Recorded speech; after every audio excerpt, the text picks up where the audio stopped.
Livro de Colossenses, capítulo 3, de 1 a 4.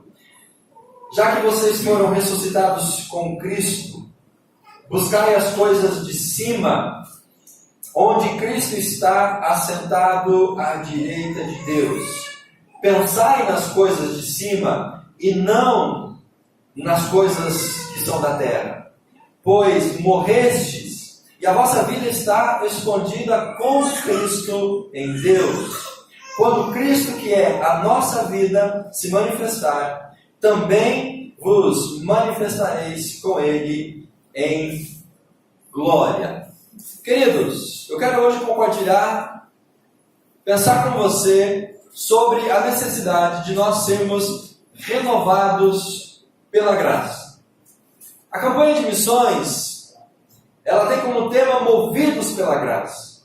Mas eu quero talvez dar um passo atrás, porque se nós não formos renovados, se nós não sermos renovados, se nós não passarmos pela experiência de transformação, de conversão, de novo nascimento, experimentar uma vida nova em Cristo, nós não seremos movidos pela graça. Eu não posso ser movido por algo que não está em mim. Eu não posso ser movido por algo que eu desconheço, por algo que eu não experimentei. Então eu quero nessa noite aprofundar um pouquinho esse conceito de sermos transformados pela graça de Deus e, uma vez transformados pela graça, sair, ou seja, ser então movidos por esta graça. Paulo escreve em 1 Coríntios, no capítulo 5, no verso 17, ele diz: assim pois, se alguém está em Cristo, é uma nova criatura, as coisas velhas já se passaram, e eis que tudo se fez novo. Então o apóstolo Paulo está dizendo que nós somos renovados pela graça de Jesus, experimentando um novo nascimento. Quem está em Cristo, quem se encontrou com Cristo, quem confessou a Cristo como Salvador, quem experimentou a graça de Jesus, é uma nova criatura, é o que o apóstolo Paulo diz. E aqui no livro de Colossenses, ele repete a mesma ideia no versículo 1, quando ele fala assim: olha, vocês já foram ressuscitados com Cristo. No versículo 3 ele diz: vocês morreram. Então o apóstolo Paulo está dizendo que nós éramos um homem pecador, nós tínhamos uma vida distante do Senhor, mas nós morremos, nós nascemos de novo, ou seja, ressuscitamos espiritualmente, e agora nós somos uma nova criatura, uma nova criação. Nós estamos agora vivos em Cristo Jesus. E como mesmo Paulo disse, a vida que eu agora vivo, não vivo na carne, mas vivo na fé, pela graça de Deus. Aqui no capítulo 3, a partir do versículo 9, ou no versículo 9 e no versículo 10, o apóstolo Paulo ainda diz que se nós morremos, se nós ressuscitamos, se nós somos uma nova criatura, se nós somos agora uma pessoa diferente, ele vai nos incentivar, no versículo 9, a nos despir do velho homem com as suas ações. Paulo vai nos incentivar, meus irmãos, a deixar para trás a velha vida. Ele vai nos incentivar a cada dia mais sepultar e esquecer e abandonar o velho homem, como ele fala no versículo 9. Porque vocês já se despiram do velho homem com as suas ações. E no verso 10 ele diz: e vocês se revestiram do novo homem, que se renova para o pleno conhecimento de Deus. Então nós temos esse pano de fundo, onde a renovação, a transformação, ela agora habita e ela atua em nós. E o que é renovar? Renovar é se transformar. Ou renovar é transformar-se em algo melhor. Renovar é nos tornar diferente. É sermos uma nova pessoa. Sermos uma nova criatura. A renovar tem muito com uma ideia de metamorfose. Uma palavra interessante. E essa palavra metamorfose, ela é muito bem aplicada quando a gente observa um inseto na natureza, quando a gente observa o ciclo de vida de uma borboleta. Eu quero falar um pouquinho sobre isso, para você ter em mente essa ideia de transformação, de renovação, de metamorfose. A borboleta adulta, ela coloca um ovo. E esse ovo, então, depois de alguns dias, ele se transforma. E ele se transforma numa lagarta. Esse ovo, ele se transforma numa larva. E a lagarta ou a larva, ela é um animal asqueroso, um animal nojento. Quando você vê uma lagarta andando, você com certeza tem uma boa impressão, porque é um animal estranho, né? O corpo é mole, ele se move, ele anda, ele se alimenta de folhas, não é uma boa imagem. Mas depois de um tempo, essa lagarta se transforma num casulo, e desse casulo, então, surge a borboleta. E se você pegar a lagarta e comparar com a borboleta, irmãos, é quase inconcebível imaginar que daquela lagarta asquerosa, nojenta, feia, desajeitada, que só rasteja pelo chão, agora se transformou num inseto belo, suave, gracioso, que voa e colore a natureza. Você consegue ver uma lagarta e agora você visualizar no que essa lagarta se transformou num inseto, né, que é a borboleta? É isso que a Bíblia diz que nós precisamos experimentar.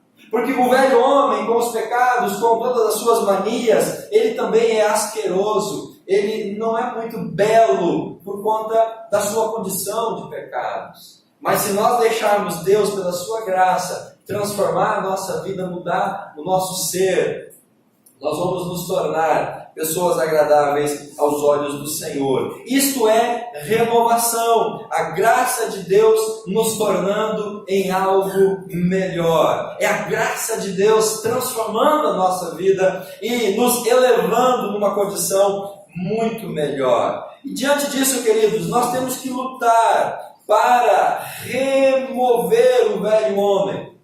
O que o apóstolo Paulo diz no versículo 9, no versículo 10, no capítulo 3, olha, se dispam do velho homem, abandonem o velho homem, deixe o velho homem para trás, né? E agora vocês então têm que caminhar e agir e andar na presença de Deus, para que vocês possam ser renovados. Nós temos que remover de nós o velho homem e deixar Deus agir para nos dar a sua vitória.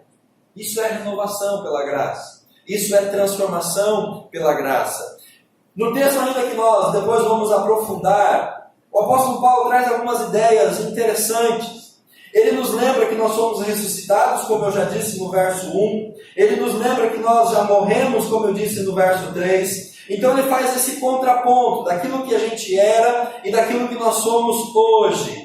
Para o pecado, nós já morremos e nós nascemos agora para uma nova vida. Somos uma nova criatura. E diante dessa transformação, no versículo 2, Paulo diz que nós temos que pensar em coisas diferentes. Ele diz, pensar nas coisas que são de cima e não nas coisas que são da terra. O velho homem é apegado às coisas da terra. O velho homem é apegado às coisas do mundo, mas o novo homem que se renova, agora ele tem uma mentalidade diferente, ele tem um pensamento diferente, ele tem uma vida diferente, ele tem alvos diferentes, porque agora ele está concentrado nas coisas que diz o versículo 2, que são lá de cima. Quando nós passamos por essa renovação, meus irmãos, nós de fato mudamos toda a nossa vida, mudamos todo o curso da nossa vida. E essa mudança não é apenas de mente, não é apenas uma mudança interior, é uma mudança que se exterioriza e ela vem para o nosso corpo. Versículo 5, Paulo começa com uma expressão, olha, vocês morreram, vocês ressuscitaram, são uma nova criatura, e ele fala assim, portanto, a partir disso, a partir de agora. E ele coloca uma série de coisas para nós. Livrai-vos de raiva, de ódio, maldade. Ele fala, abandonai, né, rejeitai. Ele está dizendo, olha, essa mudança que aconteceu, ela precisa ser refletida em atitudes. Essa renovação agora precisa ser vista na vida de vocês, portanto, eliminem, deixem de lado, livrem-se, no versículo 8. Nós não podemos, irmãos, passar por uma transformação e continuar vivendo da mesma maneira. Essa transformação exige mudança. E a partir do verso 12, Paulo usa uma outra expressão, ele diz: então, como santos, se revistam de um coração cheio de compaixão. Nós agora temos um coração que é um coração diferente. Versículo 14, revestidos de amor. Versículo 15, que a paz de Cristo agora domine os vossos corações. Meus irmãos, isso é renovação, isso é transformação pela graça. É todo o nosso ser sendo mudado e transformado para sermos uma pessoa melhor, para vivermos uma vida melhor e experimentarmos aquilo que Deus tem para nós. Amém?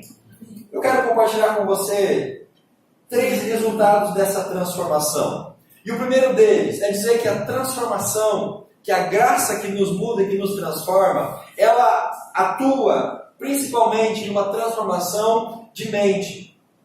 Meu irmão, a sua mente, a minha mente, precisa ser transformada. A nossa mente precisa ser renovada. A nossa mente precisa ser inundada pela graça de Deus. É o que nós já lemos do verso 1 até o versículo 4. Essa transformação, ela vai se manifestar a partir da nossa mente. Tem um ditado que diz que mente vazia é a oficina do diabo. Mas eu posso dizer que mente vazia se torna uma lixeira. Se você não ocupar as suas coisas, a sua mente com coisas boas, se a gente não ocupar a nossa mente com coisas agradáveis, nós vamos passar a depositar na nossa mente lixo. Nós vamos passar a acumular em nós coisas que não vão nos edificar. E, meus irmãos, a nossa luta, as nossas batalhas, elas são travadas, principalmente aqui, dentro da nossa mente. A sua mente é um campo de batalha. A sua mente todos os dias, ela está sendo bombardeada por propostas, por ideias, por pensamentos malignos que tentam invadir a sua mente. Porque se o diabo ganhar a sua mente, se ele conquistar a sua mente, ele ganha toda a sua vida. Então, queridos, nós temos que ter esse cuidado e prestar essa atenção devida, que a mente, ela é o principal campo de batalha. E nós temos que deixar que a graça de Deus renove a nossa mente. É ali que nós vamos vencer as nossas batalhas, ou é na mente que nós vamos perder as nossas batalhas. Porque tudo aquilo que você for fazer, invariavelmente passa pela sua mente. Tudo aquilo que você vai realizar, primeiro passa na sua mente. Tudo aquilo que você faz, primeiramente passa pela sua mente. E se você e eu conseguirmos bloquear aqui na mente aquilo que a gente poderia fazer, a gente não vai fazer. E aí nós ganhamos essa batalha. O que deve ocupar a nossa mente? Filipenses capítulo 4, versículo 8. Volte um pouquinho atrás aí na sua Bíblia. Capítulo 4 de Filipenses, versículo 8, versículo 9. O que eu tenho que fazer então para que a minha mente seja saudável, ela esteja cheia de coisas boas e a partir dessa saúde então eu possa rejeitar, eu possa dizer não a todo pensamento, ideia maligno que passa pela minha memória. Capítulo 4 de Filipenses, versículo 8 e versículo 9.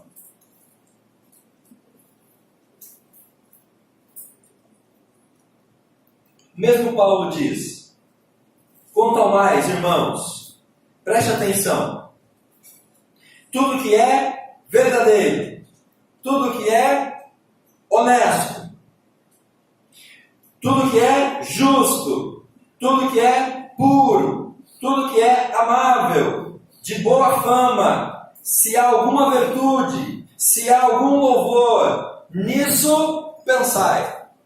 Ou seja, ocupem, encham a mente de vocês com essas coisas que edificam. O que aprendestes, recebestes e ouvistes e vistes em mim, isto praticai. E o Deus de paz estará convosco. Então, meu irmão, para que a gente tenha uma mente sadia, uma mente saudável e a gente possa resistir às investidas de Satanás, nós temos que ocupar a nossa mente com essas coisas que são edificantes. O diabo, ele age na mente. Lá no livro de 2 Coríntios, no capítulo 4 e também no versículo 4, o apóstolo Paulo diz: o Deus desse século cegou a mente dos incrédulos. Então olha onde que o inimigo trabalha. Na mente. Ele cega a mente. Ele cauteriza essa mente. Ele inibe essa mente de pensar e de entender. O Deus desse século, que é o diabo, ele cegou a mente dos incrédulos, para que não vejam a luz do Evangelho da glória de Cristo, que é a imagem de Deus. Porque se o inimigo ganhar a batalha na nossa mente, meus irmãos, ele ganhou toda a nossa vida. Romanos capítulo 12, verso 1 e verso 2. O que o apóstolo Paulo escreve para nós? Em Romanos capítulo 12, versículo 1 e versículo 2. Portanto, irmãos, exorto-vos pelas compaixões de Deus, que apresentei os vossos corpos como sacrifício vivo, santo e agradável a Deus, que é o vosso culto racional. Verso 2, Romanos 12. E não vos amoldeis ao esquema desse mundo, mas sede transformados pela renovação da vossa mente. A graça de Deus renovando o nosso entendimento, iluminando a nossa mente, dando essa graça, esse discernimento, sendo renovados na nossa mente, nós vamos poder experimentar a boa, a agradável e a perfeita vontade de Deus. A graça, meus irmãos, precisa renovar e transformar a nossa mente. Esta é a solução. Esta é a solução. E nós devemos então orar para que Deus renove os nossos pensamentos. Nós devemos pedir para que Deus nos ajude a filtrar os pensamentos, filtrar aquilo que passa pela nossa memória, pedir para que Deus renove a nossa mente dia após dia para nos dar vitória. Porque se você vencer a batalha na sua mente, você vai vencer todas as outras batalhas. E por isso a mente precisa ser renovada, a mente precisa ser transformada para a glória de Deus. E é a graça que faz isso.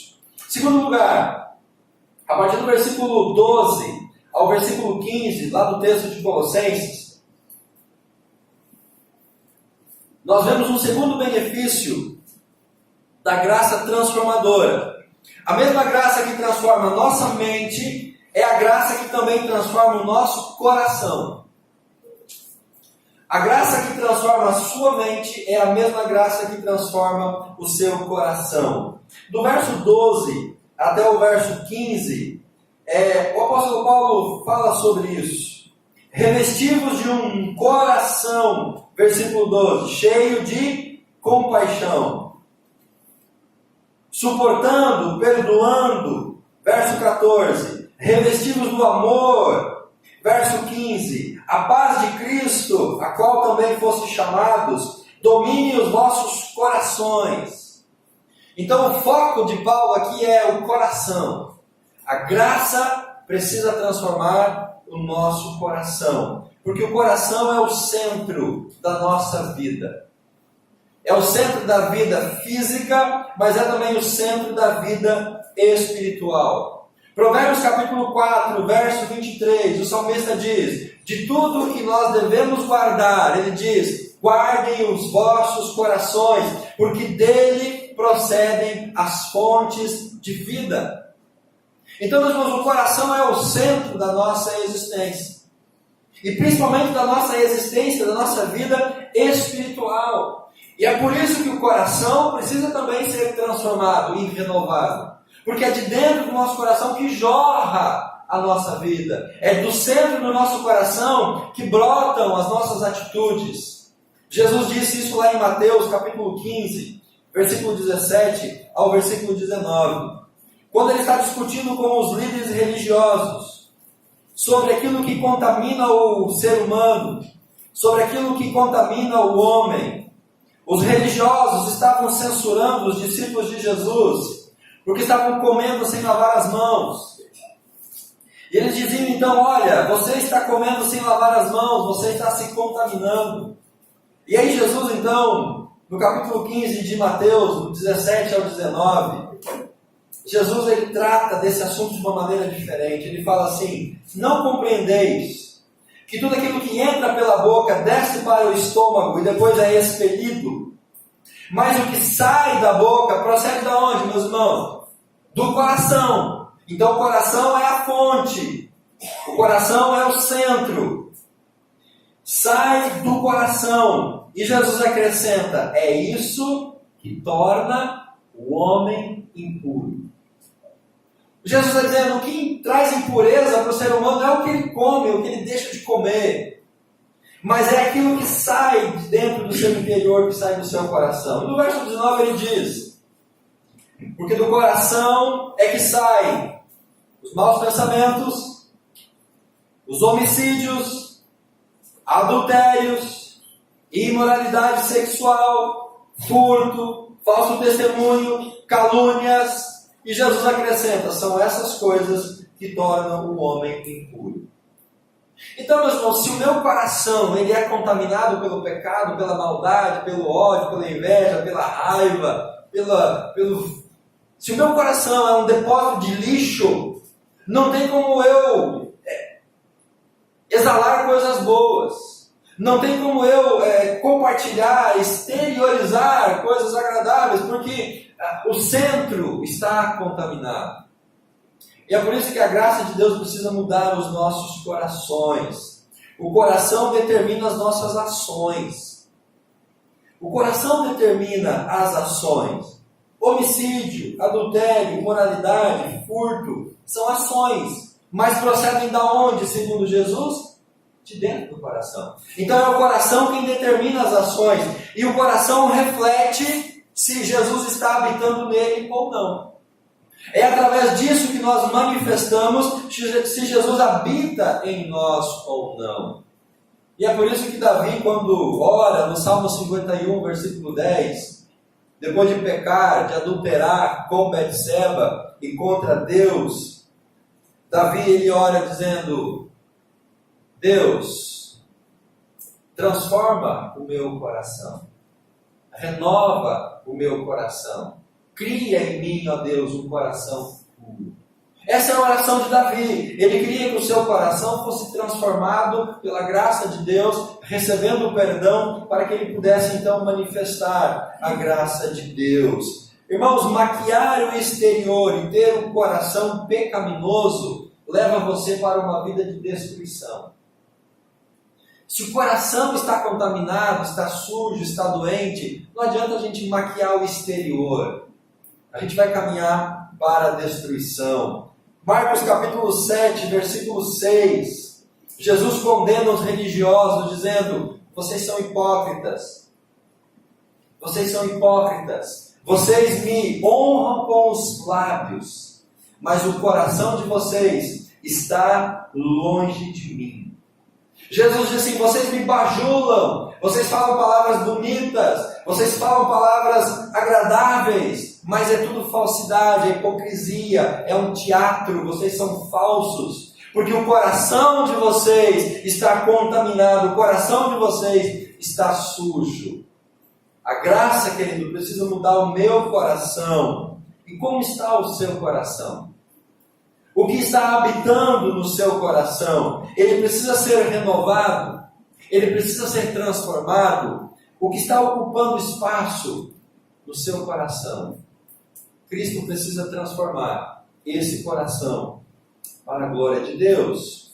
Seguindo no texto de Colossenses, a graça transforma a mente, a graça transforma o coração. E do verso 5 ao verso 11, nós vemos que a graça também transforma as nossas atitudes.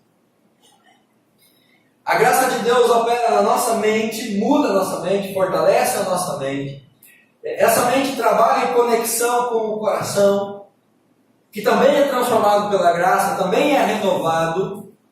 E a partir de uma mente nova, de um coração novo, naturalmente as nossas atitudes, elas vão exteriorizar aquilo que está na nossa mente e no nosso coração. Versículo 5 ao versículo 11. Portanto, eliminai vossas inclinações carnais.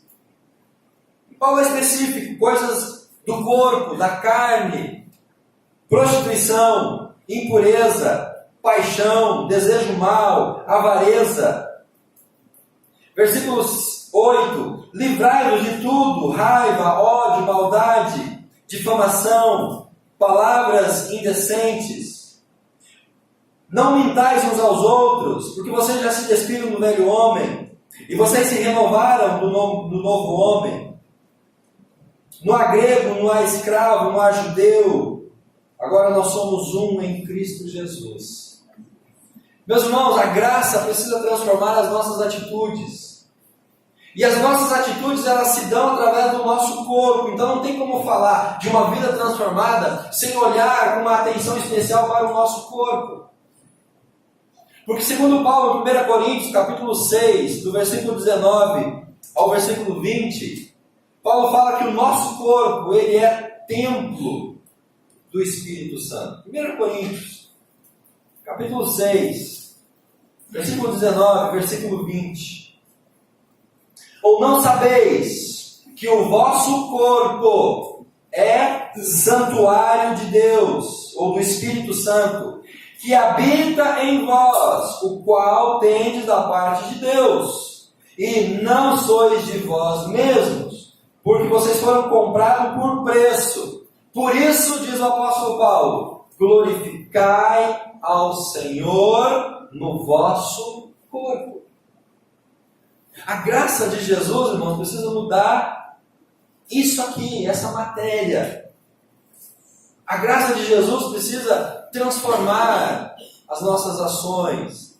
Não basta renovar o interior, é preciso mudar também por fora. Paulo diz que o corpo é templo do Espírito, ou seja, o Espírito habita, mora em nós. O Espírito vive em nós. Como é que você trata a sua casa? Como que você lida com a sua casa? Como que você lida aonde você vive, aonde você mora? É um lugar abandonado? É um lugar sujo? É um lugar cheio de lixo? Como que a gente age? Como que a gente se sentiria morando, habitando, vivendo num lugar desse jeito? Se nós não nos sentimos bem num lugar desorganizado, bagunçado, quebrado, sujo, da mesma forma o Espírito Santo não vai se sentir bem se o nosso corpo estiver sujo, estiver contaminado, estiver fora de ordem. Deus, irmãos, não gosta de lixo, de sujeira, de desordem, de bagunça. Deus começa lá no Gênesis organizando as coisas. A terra era sem forma e vazia. E Deus começa a colocar cada coisa no seu lugar. Porque Deus é um Deus de ordem, Deus é um Deus de limpeza, Deus é um Deus de pureza. Quem habita na escuridão, quem habita no lixo, quem habita é o diabo, são os espíritos malignos. É só você olhar na Bíblia. Que o espírito mau, o diabo, ele gosta desse ambiente de sujeira, de desordem, de bagunça. Mas Deus gosta de coisas organizadas, de coisas limpas, de coisas saudáveis. E é por isso que nós temos que cuidar do nosso corpo, renovar o nosso corpo, para ele ser usado por Deus. Paulo diz em Coríntios, 2 Coríntios 3, verso 2 e verso 3, que nós somos uma carta viva. Quando a gente se apresenta diante das pessoas como discípulos, as pessoas elas vão ler Cristo em nós. E aí, como nós nos apresentamos a essas pessoas, vai falar muito daquilo que nós somos diante de Jesus. Por isso nós temos que zelar pelo nosso corpo, cuidar do nosso corpo, cuidar da saúde, cuidar do bem-estar, cuidar da limpeza, cuidar da higiene, porque é templo, irmãos, é morada do Espírito. E a pessoa olhando para nós, ela vai ver Deus também nas nossas vidas. Como você precisa renovar o seu corpo? Qual pecado precisa ser removido? Nós precisamos zelar, por isso que é tão importante. Devemos usar o corpo para a glória de Deus. 1 Coríntios 10, 31 e 32. Nós não podemos desprezar o nosso corpo. Portanto, seja comendo, seja bebendo, fazendo qualquer outra coisa, nos mínimos detalhes, nas coisas mais simples que a gente faz com o nosso corpo. Comer, beber, faça tudo para a glória de Deus. Se até nas coisas simples, irmãos, nós temos que usar o nosso corpo para a glória de Deus, o que dizer nas coisas maiores ou mais importantes? Seja comendo, seja bebendo ou fazendo qualquer outra coisa, faça tudo para a glória de Deus. Não vos torneis motivos de tropeço, nem para judeus, nem para gregos, nem para a igreja de Deus. Assim como em tudo, eu também procuro agradar a todos, pois não busco o meu próprio bem, mas o de muitos, para que sejam salvos. Cuide do seu corpo, querido. Ele é templo do Espírito Santo. Cuide aquilo que entra no seu corpo. Seja pela boca, seja pelos olhos, seja pelos ouvidos.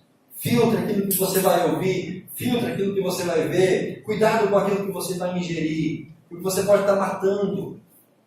Você pode estar destruindo o templo do Espírito Santo. E se esse templo estiver em destruição, Deus não vai querer morar ali.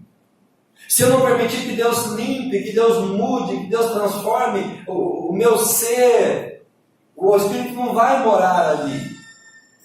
Porque Ele habita e Ele gosta de lugares agradáveis. Que mensagem nós estamos pregando através das nossas vidas? Que mensagem nós estamos pregando através dos nossos corpos? Em último lugar, a graça de Deus precisa transformar também o nosso propósito.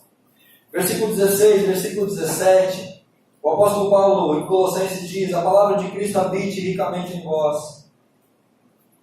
Em toda sabedoria, ensinai e aconselhai uns aos outros com salmos, hinos, cânticos espirituais, louvando a Deus com gratidão no nosso coração. E tudo que fizerdes, quer por palavras, quer por ações, fazei em nome do Senhor, dando graças por Ele a Deus Pai.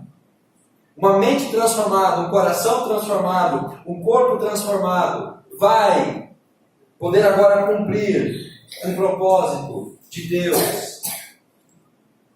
Vai poder agora glorificar o nome do Senhor. Você sabe qual que é o seu propósito? Você sabe qual que é a sua missão? Você sabe qual que é a sua tarefa? Você sabe qual que é o teu chamado?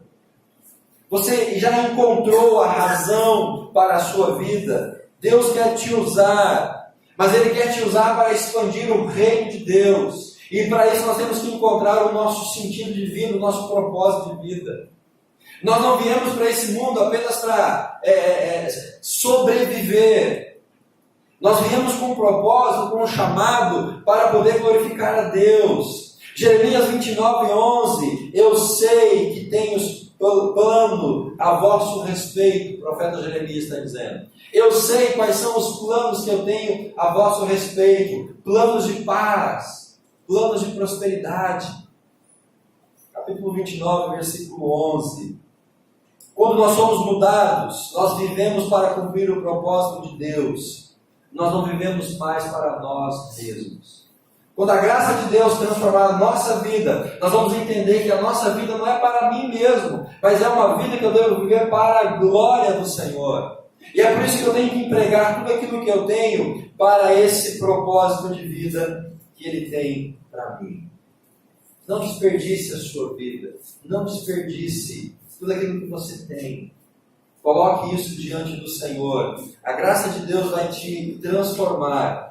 E você vai poder então viver de acordo com o propósito que o Senhor tem para cada um de nós. Fique de pé, se você puder, em nome de Jesus. Esta graça, meus irmãos, precisa atuar poderosamente na nossa vida. A graça precisa invadir e inundar todo o nosso ser.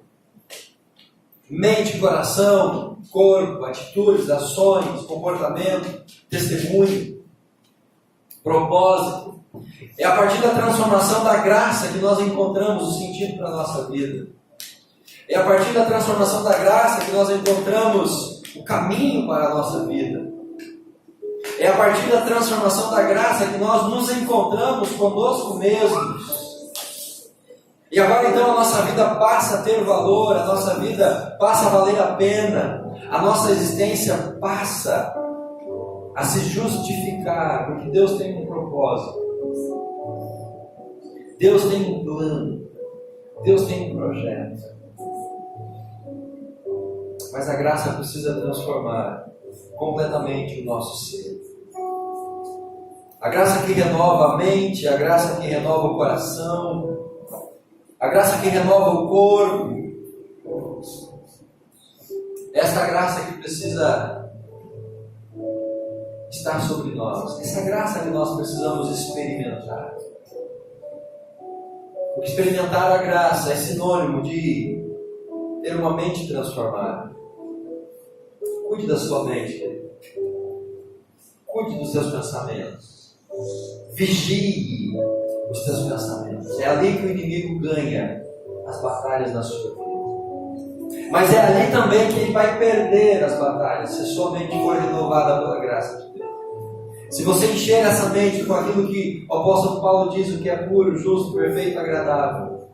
Se nisso você ocupar a sua mente com a palavra de Deus, com as coisas de Deus, você vai vencer todas as batalhas da sua mente. Limpe diariamente o seu coração. Ele é o depósito, ele é a fonte de vida. Dele jorra as bênçãos ou as maldições. Dele procedem as coisas boas e as coisas ruins. Limpe o teu coração todos os dias. Faça como Davi, ore como Davi. Cria em mim, ó Deus, um coração puro. Cria em mim, ó Deus, um espírito inabalável. Cria em mim, ó Deus, um coração sensível. Renove todos os dias o seu coração. Zele pelo seu corpo, ele é templo do Espírito. Zele pelo seu corpo, ele é morada do Espírito. Passageiro, temporário, mas ele é casa do Espírito. E ele é importante e precisa ser zelado, cuidado, para que Deus habite na sua vida. Permita que a graça de Deus transforme você integralmente. Deus, em nome de Jesus, nós entregamos as nossas vidas diante do Senhor. Que essa graça possa transformar completamente todo o nosso ser. Mente, coração, atitudes. E nos impulsionar para um propósito diante do teu altar. Muda as nossas vidas, Pai, pela Tua graça. Para que então nós sejamos movidos por essa graça para ser usados como instrumentos. Muito obrigado. Faça isso em nosso coração. Assim nós oramos no nome santo de Jesus. Amém. E graças a Deus.